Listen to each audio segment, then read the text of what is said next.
Okay, good afternoon, everyone. Thank you for your attendance for today.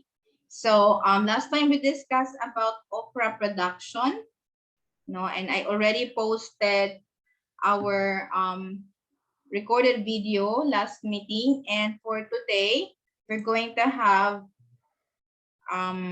wait lang ha, kaya nag-look ko akong potato production guide.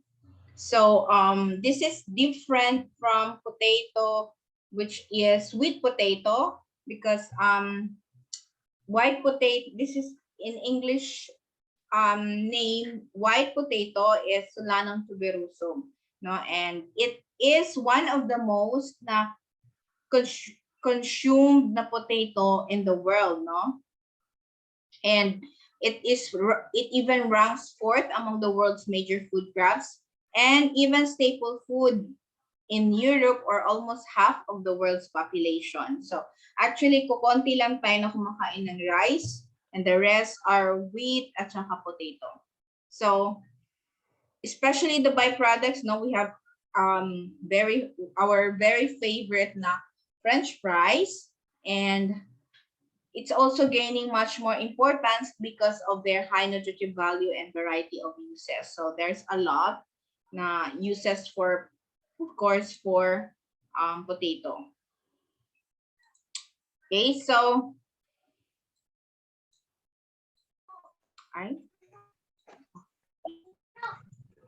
let me just have another.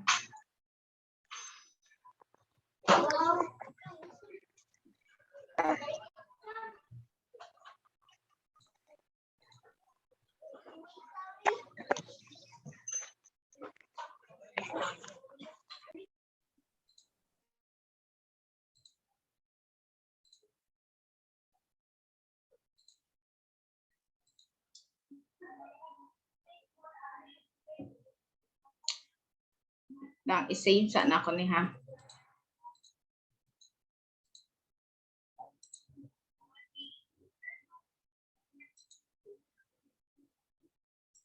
Okay, so going back, potato production in 2006 was about 69,400 tons from 5,400 hectares. And in the Philippines, it's Benguet, which has the highest total production of 60%. And the other major producers are Davao del Sur, Mount Province, and Bukidnon. So lahat, all of these places in the Philippines are producing potato, And as production falls short of demand, and it's always been, that's why we always import, especially in the processing types na pang French fries. So we are importing actually amounting to 36 million US dollars of potato products as of 2006, according to statistics. So, but besides that, it has also a lot of uses and nutritional value, so it's been a major ingredient in our dishes, and also we can make use of it as a salad food, and it can be processed as chips, fries, and flour. So there are really a lot of uses for white potato. So it is basically fat-free, cholesterol-free, and low in calories. So it's basically very nutritious. But when it is processed into fries, so that makes it less healthy kasi because of the trans fat na absorbed during frying. So it's also a great antioxidant. Hi, baby, Cesar, Angel, Cutie Pie. So most of the vitamins in potatoes are located just below its skin. So yun yung mga antioxidant. In fact, merong mga maliliit na mga potato na kinakain na mashed potato or kanang Maliliit lang na potato na ginaluto siya no, na wala nagiging panitan. So, per 100 grams edible portion, ito ay merong 79.9% na water and 78 kilocalories energy, 2.4 protein, 16.8 carbohydrates, and 36 milligrams calcium, and also phosphorus, and a little iron, thiamine, riboflavin, niacin, and it is very high in ascorbic acid then, no? So there are also a lot of varieties grown in the Philippines. We have Conchita, Cosima, Granola, Greta, Red Pontiac, Sulibao, BSU, PO3, France, Asterix, and the best processing among these are actually varieties of Atlantic, Jaman, Fina, Igorota, or BSU, PO4, Kennebec, Montañosa, and Raha. So, paano ba magtanim ng white potato or patatas? So, usually, using its planting tubers. So, ganun pa din, no, yung maliliit na tuber na niya. And purity of the cultivars and healthy seed tubers are the primary requirements for a successful crop. So, bakit hindi yung seeds niya? So, it's actually the tuber that is being used as planting material. So, kasi incapable siya of fertilization. However, seed tuber is the costliest input in potato cultivation. So, the tuber seed, ang tawag, it should be disease-free, well-sprouted, and usually 30 to 40 grams each lang ang weight niya. At it should be at the right physiological age, mga 2 to 3 months from harvest. So, iba ang pag-harvest ng ng pang seed tuber. So, we need actually 1,000 to 200 to 2,000 kilogram of this potatoes seed tuber to plant in a hectare. And also to overcome the problem on cotton diseases in tubers, we have true potato seed to be used as planting material. No? It's a botanical seed developed as a result ng fertilization. So we also have TPS or true potato seed. And most of the diseases transmissible through seed tubers are not passed through if you are going to use the TPS. And it's only about 200 grams per hectare if you're going to plant it. Thereby, napaka cost-effective or savings na siya, especially in transporting bulky plant materials and huge quantities ng mga food material na pang table purposes. So the TPS seedlings are also grown to maturity in nursery beds to obtain seedling tubers.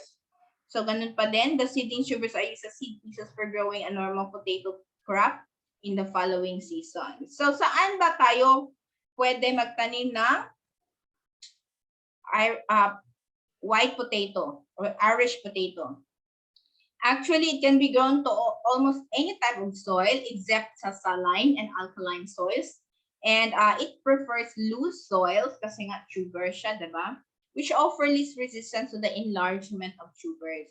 So usually loamy and sandy loam soils high in organic matter with good drainage and aeration are best for cultivation, and with a pH of 5.2 to 6.4, so less acidic siya. Medyo acidic siya.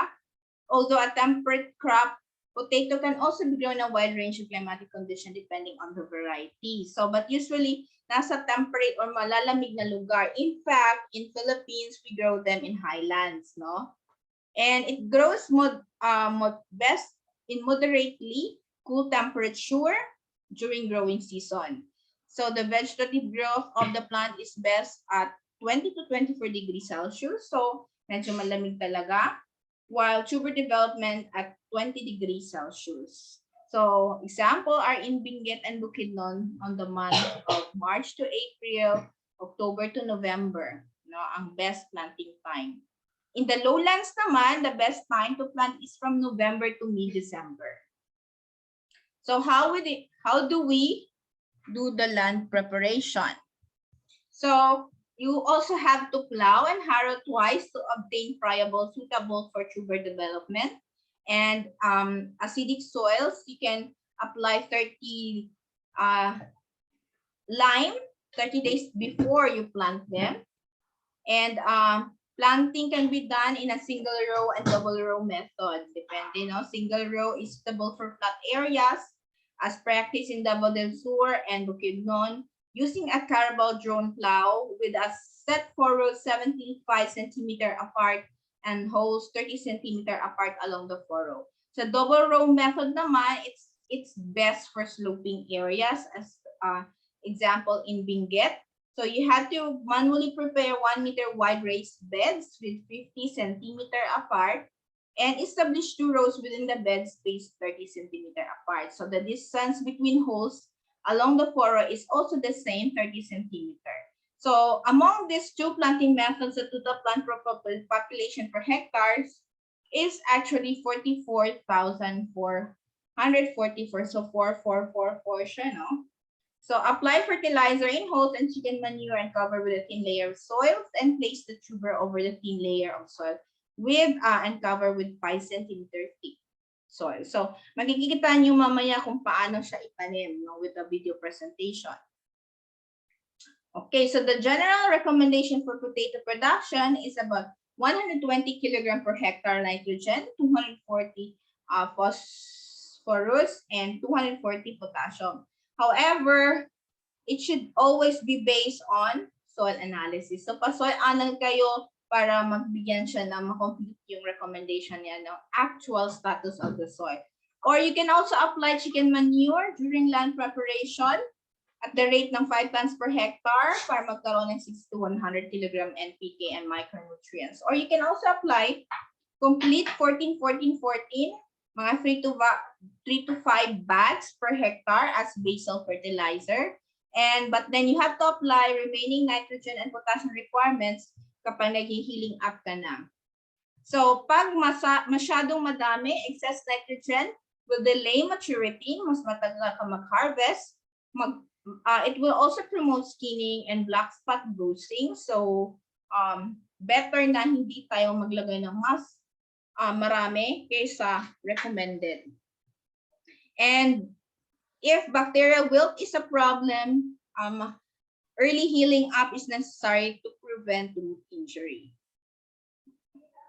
Okay, of course, irrigation is also very important para magkaroon ng shallow and spare root system ang ating potatoes. So initially, light irrigation is best at 5 to 7 days after planting, and then subsequent irrigation every 7 to 15 days interval depending on pag umulan ba o hindi, no? And also soil type. Pag sandy siya, so madali lang siyang mag-dry, mainit, especially mainit, so you have to water regularly. So how about weeding and healing up? So the potato crop actually develops a canopy in about 4 weeks after planting. So weeds at this time must also be controlled to gain competitive advantage for the crop, and perform weeding or healing up and side dressing simultaneously 1 month after planting. So subsequent weeding after that can also be done minsan na lang depending on baano kadami na yung ating weeds.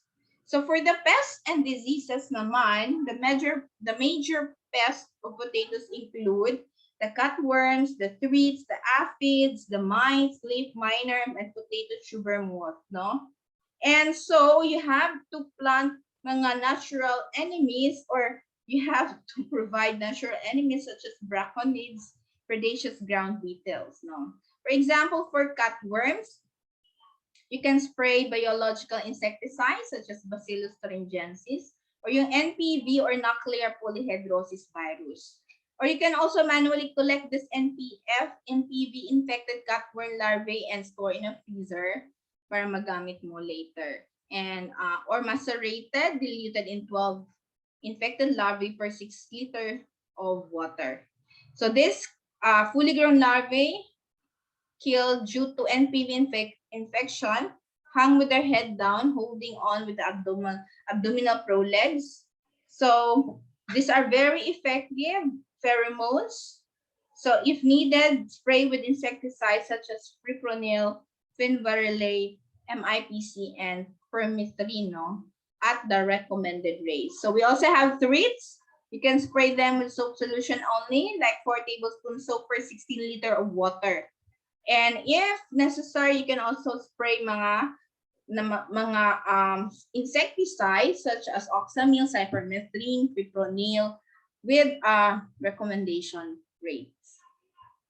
For aphids naman, you can also use hot pepper, yung 100 gram macerated hot pepper per 16 liter of water and a soap solution. So effective na yan, no? Or cypermethrin, fenvalerate, deltamethrin, other chemicals. So we also have mites. So you can just spray soap solution or appropriate miticide such as methiocarbamate, miticide. So for leaf miner, you just intercrop beans, onions, and other vegetables and maintain low weed population along alleys. Para if needed pa talaga at last result, you can spray insecticides such as cyromazine, cartlap, hydrochloride, at recommended rates. And it's very effective to alternate different products, especially for pesticide para maiwasan yung development ng pesticide resistance. And for tuber moth, you just heal up adequately to cover tubers for seed pieces and dust with fine wood ash or carbaryl. For mga diseases naman, you just use mancozeb, mga fungicides, chlorothalonil, metalaxyl, in rotation for late blight. And you can also use compost tea against late blight, which with enriched microbial antagonists. So we already have discussed how you are going to prepare compost tea, and it's also again shown here. So for bacterial wilt, you just use clean planting materials and plant them in green soil. So and also practice crop rotation para hindi dumami yung bacterial wilt. And for viruses naman, whereas roach infected plants, you just control yung kanyang vector, yung tagadala ng virus, which is the aphids. And you can use this using, you can control this using insecticides, of course, since there's no particular chemical for virus in plants, For harvesting, full maturity, you harvest them at full maturity para longer ang kanyang storage. So usually 75 to 90 days after planting or when 80% na of the leaves of the total plant population become yellow. So, ganon. Madali lang malaman kasi nag-dry na siya. And then, the home or vine killed to reduce skinning and bruising during harvest and shrinkage during storage. So, you cut the foliage of the home at 5 to 10 centimeters from the ground level 5 to 7 days before harvest to harden the skin of tubers. Then, harvesting is done by manual digging of the tubers using spade and fork or any pointed na mga instrument. And most importantly, do not expose the tubers in sunlight kasi magi-graining yan and it will produce a toxic substance, and that is very toxic to humans. And it is also customary to grade them or to classify potato according to size based on diameter and weight. So we have large, small, and medium. With 7.5 diameter for large, 4 to 7 medium, and 3 to 3.9 for small. And with the following weights. So, gaano pa kamahal mag-produce ng ating white potato? So, we need actually a total of a cost of 133,000. That includes 34,000. Na labor and plus and material 76,000 plus with contingency 10,500 and mga fixed cost 11,700, so that's total of 133,000. But then you can have net income at 116,000 from 250,000 gross. So pag for regular season, pag off season mas malaki, no? 166,999 from 300,000. So it's really profitable and it's very in demand, no? Kahit saan kang market pupunta, there's always patatas or Irish potato or white potato. So for our next lesson, we're gonna have snap bean. And do you have any questions or clarification regarding potato production before we proceed with our video presentation? Any questions or clarification? Anyone?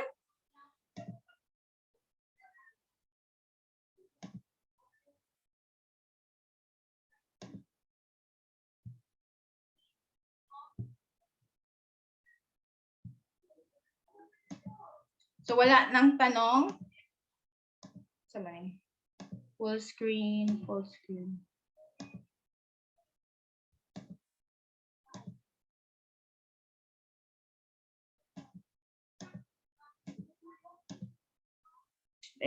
So wala nang tanong. Anyone?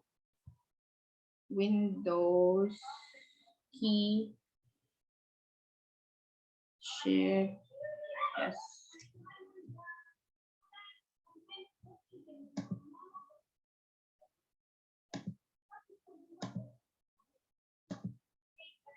Windows, shift.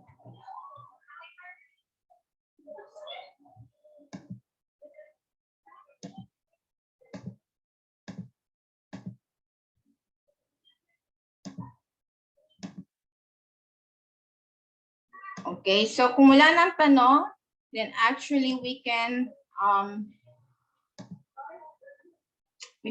proceed with our presentation, video presentation. Di ko kasabutan niya ako ang snipping tool. Okay, let's start with our presentation.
Ayan,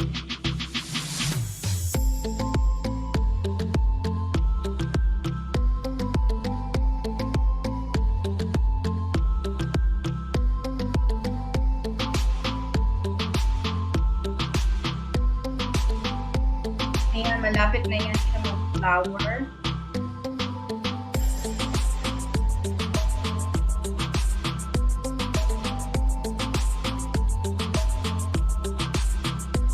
So, you can see the way sila mag-apply. Ayan, yan ang melting. Ito ng tamaan ng wheel. Material wheel. So, actually, when I had my master's thesis, so ang study ko actually for material wheel. Yeah. White.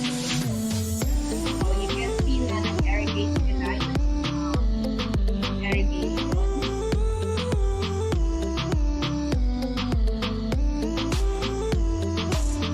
And some are already finished with side and fertilized.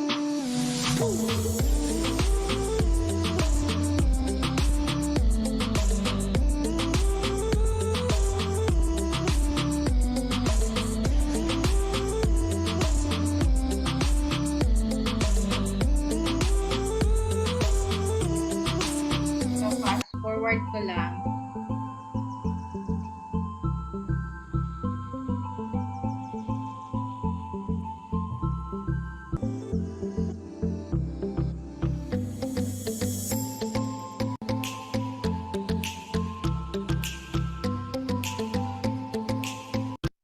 So ayan, mamulaklak na yan siya.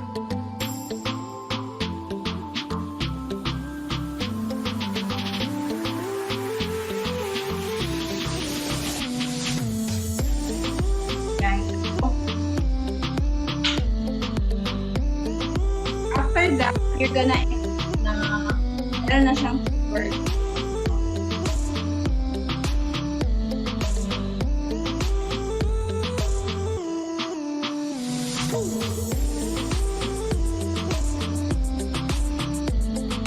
Yung flower niya. Beautiful.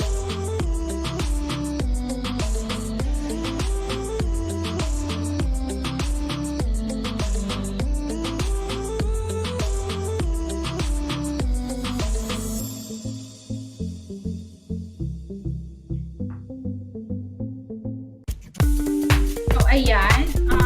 Almost malapit na siya mag-build ng dahon. So, you can start harvesting. And we use actually mechanical harvester for but dun sa discussion natin since manual yun lang but in this case they have mechanical harvester.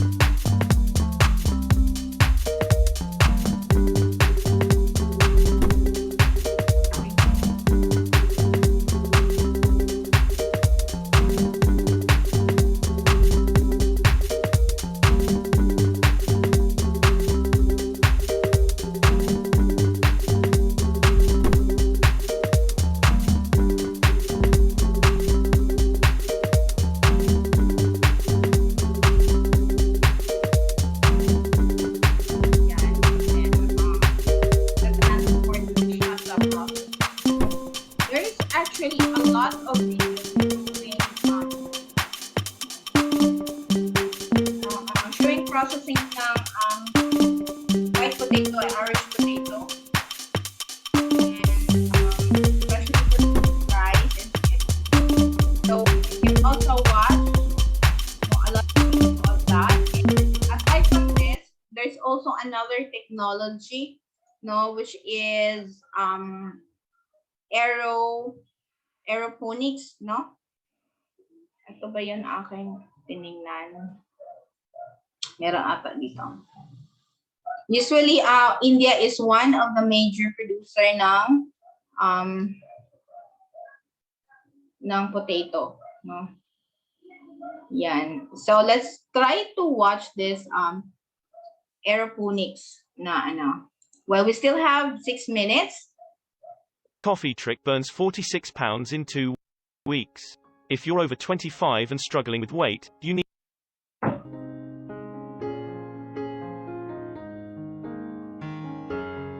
Ayan, no?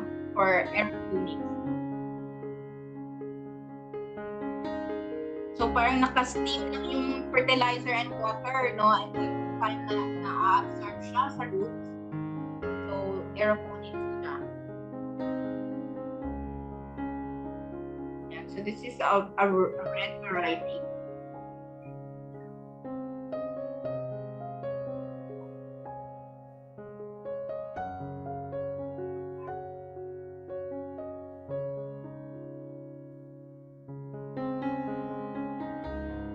So medyo mahahaba ito. So fast track ko lang, ha? Yan. So as I have told you, very popular itong mga ganito lang kaliit na mga potato.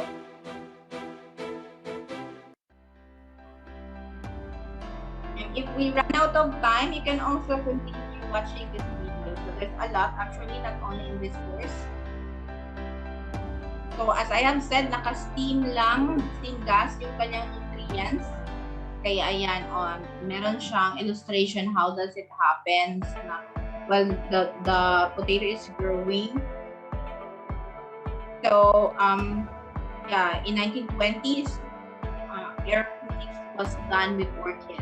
Now they are being done in white potato.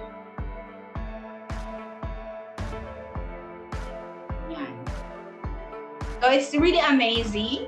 That's under greenhouse, no, inside the, and also the mass production is being done with tissue culture. So this is another technology being practiced by some other parts of the country, which is quite amazing.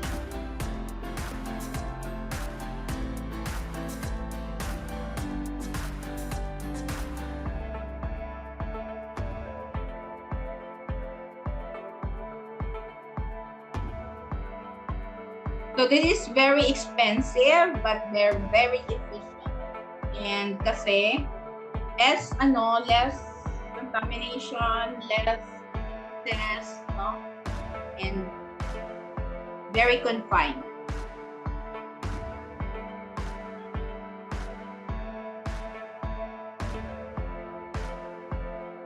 So yun, yung mga fertilizer is actually already added in the water stream, made available to the plants.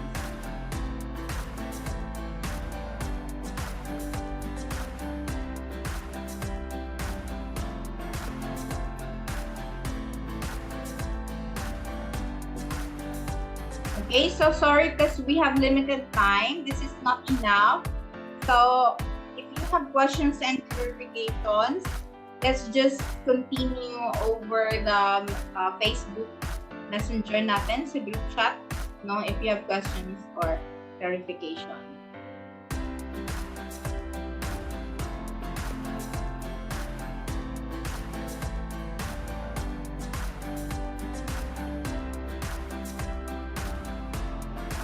So this is again another way of producing using very expensive technology, but very efficient.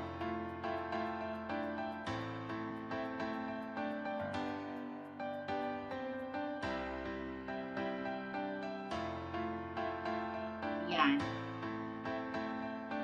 So yeah, like those were almost mga green color pa, no? So, kasi yung mga ganun kaliit na mga potato is also being, high demand. Or yung sabi ko nga, yung gina-steam lang siya, tapos wala na ganyan siya pinagpanitan, no? So, and then,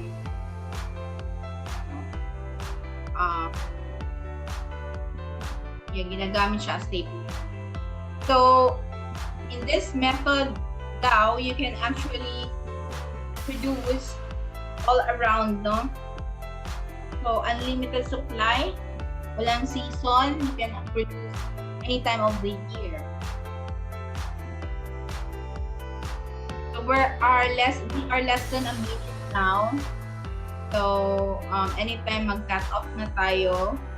And I will have another 3 p.m. Session.